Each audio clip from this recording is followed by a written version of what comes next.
Thank you, Greg, for that warm welcome. And he was sure to get that preemptive strike about my golf game out early, which he knows what's coming, because I got the great fortune of being paired with Greg in the Regions golf tournament, and I did hit a good drive, probably my best drive I've hit in 5 years off the tee box. Closed my eyes and swung hard, but he went on to make 5 pars himself. And I told him, you know, you're not allowed to make 5 pars, and he beat the pro a couple holes. So he was a little worried about what I might say about his golf game, but his golf game is in great shape, evidence of 5 pars. But I appreciate Greg, what he does. He's got a really tough, demanding job, especially in these times, and he leads from the front. And I appreciate people who are willing to lead from the front in difficult times. So thanks, Greg, for that warm welcome. Next and first and foremost would be my wife. Absolutely the best teammate anybody could ever ask for. And 19 years we've been together, and this is the 19th anniversary, and here I am celebrating it in Atlanta with you guys. And she's in Mississippi with our youngest son with a baseball tournament. So in coaching profession, you learn a lot of ways to celebrate things in different ways. And she and I have learned to appreciate the time we do have together. She spent a season with me at the Dolphins in the NFL, 9 at Alabama, 9 at Georgia. So there you go. 9 and 9 is 18 plus 1, that's 19. Getting ready to go on our 10th season at UGA, and she's been the best teammate I could ever ask for. 10th season at UGA. I want to say a couple words about somebody that is kind of stepping down from our program, and he's been one of the biggest parts, and people do not give athletic trainers enough credit. But for 30 years, the face of UGA athletic training, and in most cases, the SEC athletic training, has been Dr. Ron Corson.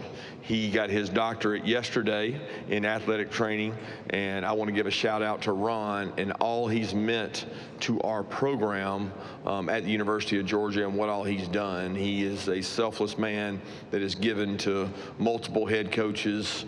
He's been basically the primary care physician for every coach and their family and every former player at UGA. So thank you for what you do, Dr. Ron, and what you continue to do for our program.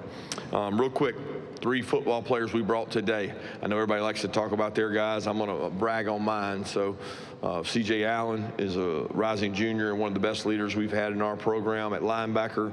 He is from Barnesville, Georgia, right down the road, and is a tremendous leader. Quick story about C.J. My son needed to get treatment for the last couple months, and he would come in the office every morning around 6:50, 6:55 to get treatment at 7 so he could make it to school by 8. And there wasn't a morning that we got there that C.J. Allen was not already in the training room doing some kind of rehab, running, getting warmed up, taking care of injuries. He's just a relentless worker and a relentless competitor who got to play in some big games as a freshman, probably even before he was ready. And that's paid off for us last year and this year with CJ. Next would be Gunnar Stockton from the great community of Rabun County. He's with us today. Gunnar is a kid that leads from the front. Gunnar's a winner. He comes from an athletic family background. His dad played at Georgia Southern, and he is the kind of kid you want at the front of the line, and he leads from the front. So I appreciate what Gunnar does. He's going to be a big part of our program this year in leadership and doing that with the offensive players. He's already begun to do that in his leadership groups that he runs right now. And then the last one is Dalen Everett. Dalen is a senior. Dalen will graduate this next summer. Gunnar just graduated this summer, and CJ will graduate. I'm sorry, Dalen will graduate this fall, and CJ Allen will graduate next summer, being a third-year player. But Dalen's from Norfolk, Virginia. Dalen's been a part of our program for 4 years, really a 2-year starter in my mind. He had a big year for us last year. He gives tremendous confidence to a secondary that's going to be young next year. Dalen is a kid that ever since we've met him, no challenge is too big. He loves to practice. He loves to compete. He demands excellence, and he is here representing us today, so I'm proud of Dalen. Our team's going to be comprised of 54% first and second year players. Very big change for us. I thought last year was probably one of the most veteran teams I've been a part of. You guys know the COVID class has kind of aged out. So we had multiple players that were in their 5th and 6th year last year, especially across the offensive and defensive lines. We had a tremendous group that all went out kind of at the same time, aged out at the same time. And so we're going to be really young, especially on the offensive and defensive lines. But 54% of our players are coming into their 1st or 2nd year. So what do you get with that? You get youthful exuberance. We've had practices that have been spirited. We had a great spring practice that we talked about the words fire, passion, and energy. I think the biggest thing that separates college football teams today is complacency among players versus fire, passion, and energy among players.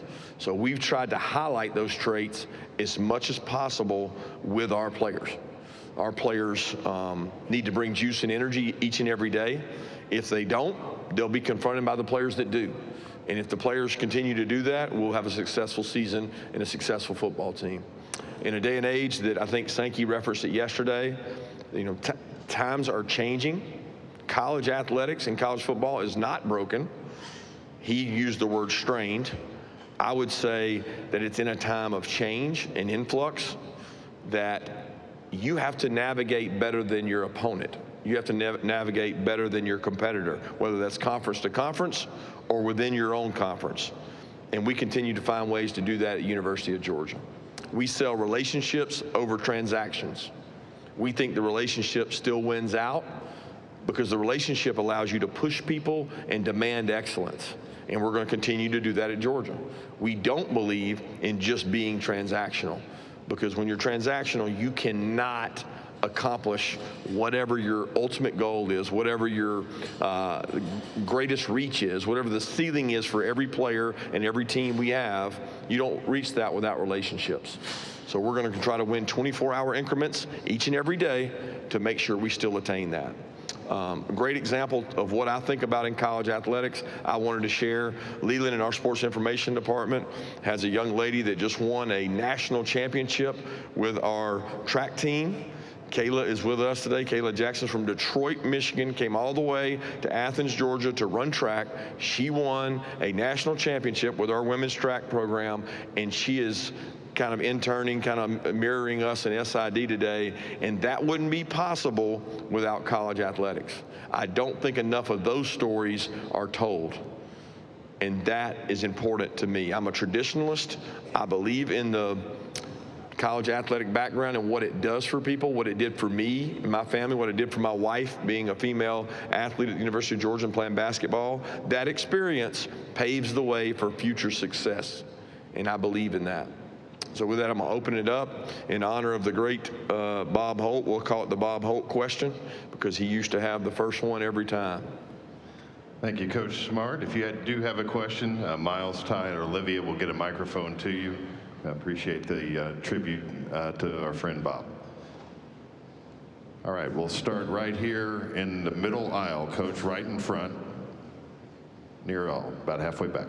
Coach, Emily Grace McWhorter from the next round. You've continually been outspoken about walk-ons and their intrinsic value to your program. Your most recent draft class reflected that with Dan Jackson. What is your message to the players that may not have those same opportunities that your previous walk-ons had with the new roster limits? Well, that's a great first question because I don't want to jump on a soapbox and tell you how I really feel. Opportunities are being lost all across college athletics, and unfortunately, that's part of it. I can't really give a message to the next walk-on because I don't know that there's going to be an opportunity for that walk-on. I think find value in what people want. You know, we still really preach fire, passion, and energy. So we want kids who love the game. We found it's not how fast you run the 40 or how talented you are. It's how fast you run the 40th 40 and how passionate you are in the third and fourth quarter when you're tired. And sometimes those guys have more intrinsic value for your team than maybe a guy who is a scholarship player but is disinterested because he's not playing. So a lot of those stories have been lost, but I think you can reward those by going out and finding kids to fit in your 105. And it doesn't matter whether you call them a walk-on or just a scholarship player that may not get as much NIL, that play with fire, passion, and energy. So I'm looking forward to continuing that long kind of history we have of doing that by finding the right kind of players to come play at Georgia who love the university, who want to get a degree from there, and who want to be great football players. But that's a story that's kind of untold, and I think it's really untold in terms of other sports, Olympic sports, let's call them, across college athletics. Coach, we're going to go straight here in front of me, second row. Kurt, right in the middle. Kurt Bowles from Houston Chronicle. Kirby, you beat Texas twice last year. Now you get them at home. Do you have any special secret to beating Sark, and any insights from your days at Alabama together that work well toward that end? No, I think if you're going to beat a good football team, you've got to be sound football team yourself, you know, and I didn't overlap with Sark that I remember at Alabama, so we weren't there the same time. Tremendous respect for him and his program, the job they do. You know, to beat good teams, you got to be a good team. We had a good football team last year, so did they. It's not about us as coaches, it's really about the players and what you believe in. And you know, we got a lot of really good football teams to play next year besides just Texas, so we're preparing for all of them. Coach, we'll go over to our right-hand side about middle of the way back. Just over to the right. Drew DeArmond, WCCN Radio, Huntsville, Alabama. Coach, I know during the offseason you've talked about building depth. You were at Alabama 9 years. You and Coach Saban built a lot of depth in the program. You've done that during the majority of your 10 years at Georgia. How do you view change within your organization to try to maybe, I don't know, speed up somebody's development when you to develop depth with the impact of the transfer portal and NIL? Yeah, first of all, you don't speed up development. That's a misnomer. So if you want to speed up development, then you're probably looking for shortcuts that don't exist. You want to develop somebody, it takes time, it takes reps. We can't replicate reps faster. We can't speed up a guy's transition. The transition it takes to become a good football player is different for every kid. And I've been fortunate, you know, for the last 19 years of college football to learn that and learn that it takes what it takes, and it takes time to grow those players. Now, I wish I could speed it up. I really wish I could speed it up this year, but there's no remedy or magic potion or we're going to go get this guy out of the portal or that guy out of the portal. It's all about continuity and what you do with each team. You're seeing that across college football where there's beginning to be a little more parity, I think, and it's probably going to continue to go that way. So who does the best with what they have, which is what I enjoy about the game. Coach, we'll go straight down in front of us. Second row, second row. Hey, Kirby. Cedric Golden, Austin American Statesman. Gunner's relief appearance against Texas. How did that benefit the locker room, the way he came in for Carson? And how does that serve as a teaching tool for young players who may not be starting? Yeah, I don't know that the benefit on the locker room is as great as the other parts you just said. You know, what does it teach a young player that's sitting in the wings that you just don't ever know when your number's going to be called? And the one thing that I really appreciate about Gunner and most quarterbacks is he prepared every game as if he was the starter. And people can say that and say that's coach speak, but he actually did it. He went in, watched extra tape, and he knew that at any point in time he could be called on to have to go in the game and play. And, you know, he didn't go in a normal environment, you know, where you got a big lead. You know, maybe you're beating an opponent. He went in against a top defense in the country in one of the biggest games of the season and performed well for a guy that had not gotten a lot of reps with the ones. So I thought he handled that moment well, and he taught a lot of our young players that you got to be prepared and ready. Coach, we'll go over to our left-hand side on the far aisle. Hey, Coach. Dave Shoemate from the SEC Unfiltered channel. You mentioned a little bit on character, football, personal character background and stuff, and everybody talks about the film evaluation side of things. And character, football stuff's always been important, but it used to just be a scholarship, cost of attendance a check. Now we're putting real percentages, money-wise, revenue on these kids' heads. What are the cutting-edge things you guys are doing at Georgia to be ahead of that, be ahead of the curve in the character and personal development, bringing the right kids into your program? Yeah, I don't know that I would say cutting edge. We're all trying to do it better than anybody else. And, you know, if I share that with you, then I'm sharing it with everybody. So if we're doing anything cutting edge, I'm not sharing it today. I can assure you of that.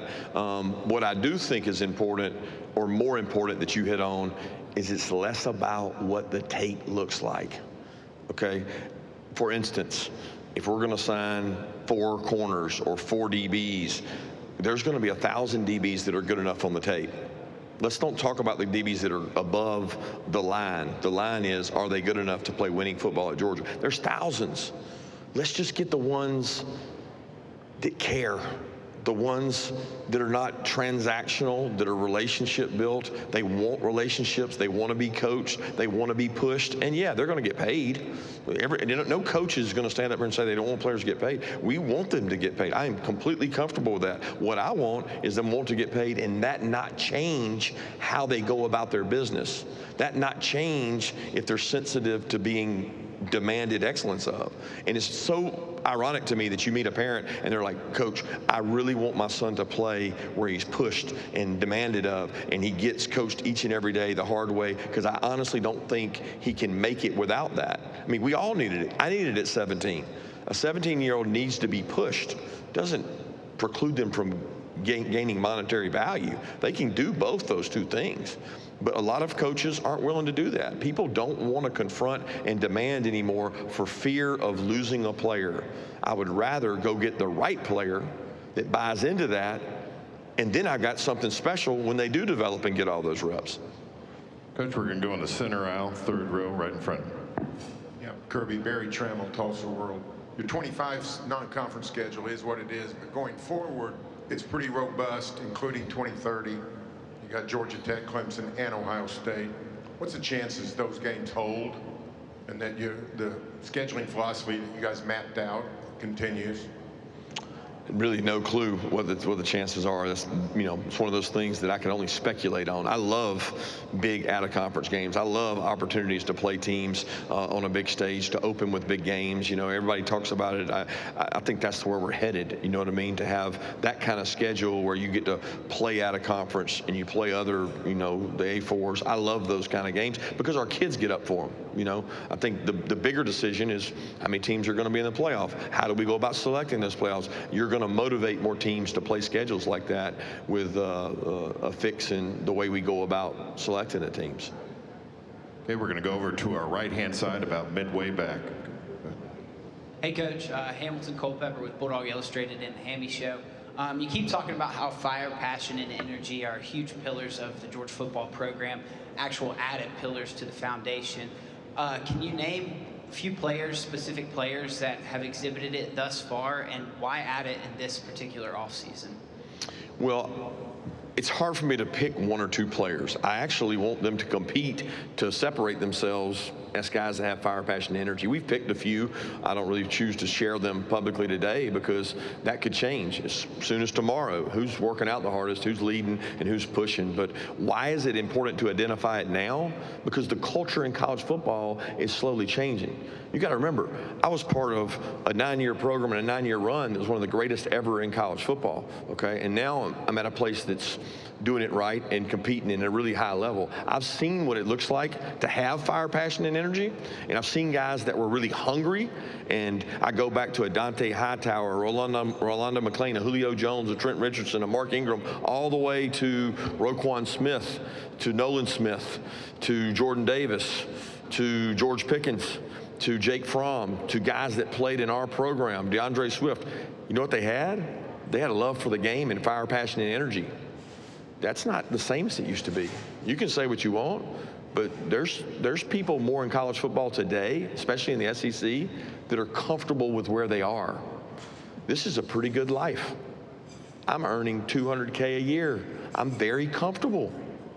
And you don't reach your goals being comfortable. You don't attain great success. None of those people I mentioned before were ever comfortable.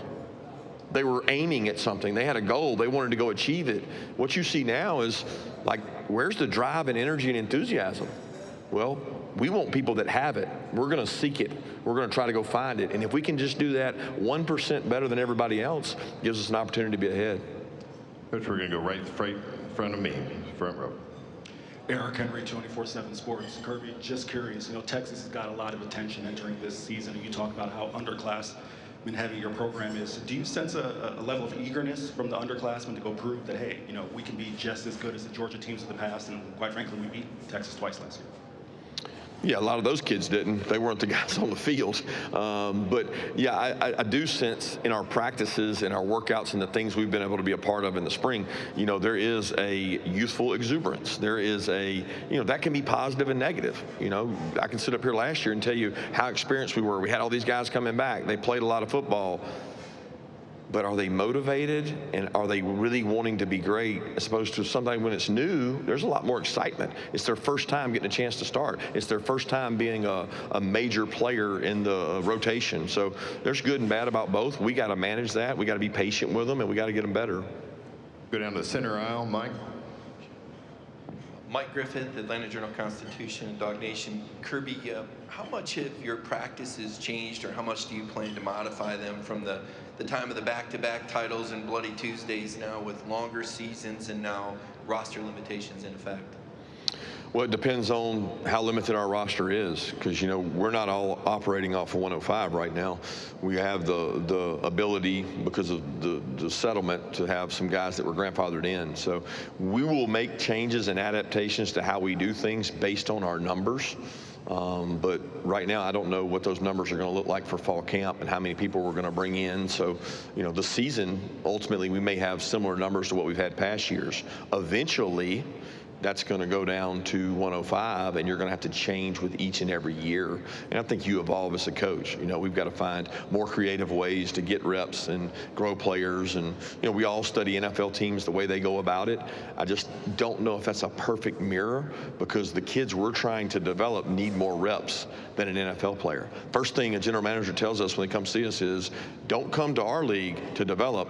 We can't develop you. We don't have the practices. So if you actually want to get better at football, where you can stay longer in the NFL, you have to go through the college regimen to grow and get better. They don't need the practices that we need. Coach, we'll go over to our right-hand side on the far aisle. Hey, Coach. Michael Bronner, WNSP in Mobile. The hot rumor yesterday was a secondhand rumor about Nick Saban possibly being interested in coming back to coach. And Lane Kiffin said he wouldn't be surprised. I was wondering if you could share your reaction as well as your relationship with Nick Saban since he's retired. Yeah, I called him and offered him Muschamp's job, but he was overqualified, so he wasn't interested. No, I heard all the scuttlebutt and everything about it. I almost laughed. It was like somebody needed something interesting to talk about yesterday, so they chose to go to Coach Saban to do it. The game's better with him involved, and he is involved. He is passionate about it. He and I still talk and share ideas from time to time about defensive philosophies and the way to do things, and he's still watching tape and very, very involved in football. He loves it. And his brilliance, as brilliant as he is in many ways, is around football. I mean, it's around scheme. It's around another way to do something to stay ahead of the offensive minds. And I think that's one of the elite talents he has. And he still loves that. He's still passionate about that. But make no mistake about it, the boss at home is going to make that call for him, not him. Okay, Coach, we'll go right here in the front of us to the left on the front row. Coach Smart, Terry Middleton from Orange Illustrated. First, congratulations on your marriage for 19 years. Thank you. So John McDade talked just before you did about all the rule changes in the game. Did y'all love that? Did y'all love McDade? Everybody loves McDade's talk, man. Yeah, it's fantastic. So I'm curious what your take on some of those rules are, but specifically about he calls it the abrupt movement on defense. And people can contend that was one of the reasons that you probably beat Texas, pulling them off sides with your defense last season. So curious about all the rules, but specifically the abrupt movement on defense. How does that impact your team? Yeah, you would need to define abrupt for me, because we could get in here and talk for hours about what's abrupt and what's not. Was that movement abrupt, or was that slow? You sitting down. Like, you got to define abrupt. He's got to define abrupt, and he's got to teach his guys that go out in the field. And I think they do a tremendous job of tape study and how to go about that. So it's one of those things that is very intricate among football and football minds. And people try to manipulate it and do things and change things. The game's ever evolving. So I think John McDade and his staff do a tremendous job navigating that. Coach, will go straight in front of me, about halfway back. Coach Nicholas from KCU in Columbia. You mentioned a young secondary a couple minutes ago. One position I wanted to ask you about was a strong safety. You brought in some transfers. You have some young, talented freshmen, but you also have some familiar names in the roster. You kind of give us some insight on how the position's going and heading into fall camp. Yeah, we've got a great competition there. KJ Bolden played a lot of snaps last year. He's coming back. We need him to be a leader. We need him to help set the tone for how to go about things. We've got some older players there that are going to be in competition. We've got a couple transfers in. So, you know, we do things a lot of times defensively by committee. We play a lot of players.